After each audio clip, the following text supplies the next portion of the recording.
पुण्यामध्ये डोमेस्टिक सप्लायसाठी कुठलाही प्रकारची कमतरता नाही आहे।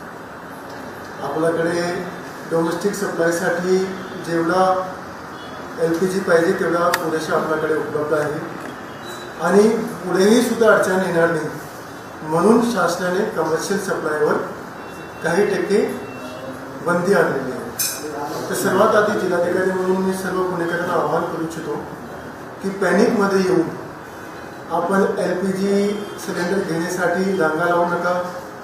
पॅनिकमध्ये ॲडिशनल घेण्यासाठी आपण प्रत्येक ठिकाणी पोहोचतो आहे, त्याच्यामुळे रांगा लागते आणि मग लोकांमध्ये संभ्रम निर्माण होतो आणि एक पॅनिकची सिच्युएशन क्रिएट होते। तर तसं कुठलीही परिस्थिती आपल्या जिल्ह्यामध्ये नाही आहे, संपूर्ण महाराष्ट्रामध्येही नाही आहे।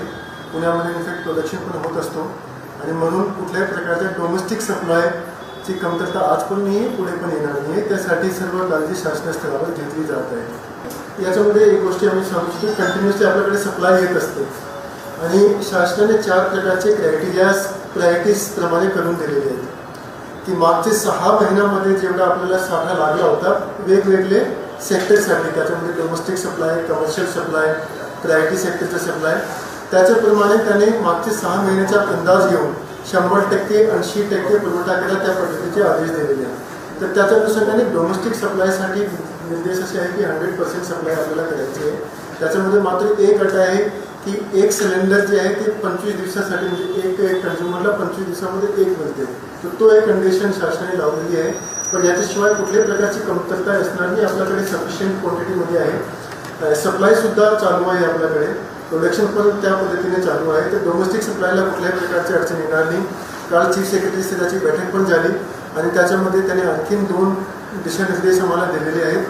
पहिला आहे की जे आपल्याकडे सर्व हॉस्पिटल्स आहेत त्याला कुठल्याही प्रकारचा सप्लाय कमी नाही पडला पाहिजे, ते आम्ही एन्शोर करतो आहे। आणि सेकंड, जे हॉस्टेल्स आहेत गव्हर्नमेंट शासकीय हॉस्टेल आणि एडेड हॉस्टेल, त्यांनाही सुद्धा सप्लाय कंटिन्युअसली देतील, तेही आम्हाला एन्शोर करायला सांगितलं, तर तेही आम्ही एन्शोर करतो आहे। मात्र हा सिच्युएशन बघून काही ठिकाणी काही लोक ब्लॅक मार्केटिंग आणि होल्डिंग करण्याचा प्रयत्न करत आहेत। त्यासाठी आम्ही तालुका स्तरावर प्रत्येक तालुक्यामध्ये पथक स्थापित केलेले आहेत तहसीलदारच्या अध्यक्षतेखाली। त्याच्यामध्ये पुरवठा निरीक्षक आणि पोलीस निरीक्षक सुद्धा आहे आणि याचं काम आहे की ते प्रत्येक ठिकाणी जाऊन तपास करत आहेत की कुठेही कुठल्या प्रकारचं होल्डिंग नाही झाला पाहिजे, ब्लॅक मार्केटिंग नाही झालं पाहिजे। बघा आपल्याकडे ज्या पद्धतीने सप्लाय आहे त्या पद्धतीने कमी नाही पडणार, मात्र जर ब्लॅक मार्केटिंग आणि होल्डिंग झाला तर पुढे जाऊन कमी पडू शकतो। तर प्रशासन म्हणून आम्ही सर्व काळजी घेतो की कोणी होल्डिंग ब्लॅक मार्केटिंग प्रकारचे प्रयत्न करू नये। आम्हाला काही ठिकाणी कुठून असेही तक्रार आलेली आहे की हा सिच्युएशनचा वापर करून काही ठिकाणी काही लोक जे आहेत ते जास्त दरामध्ये विकण्याच्या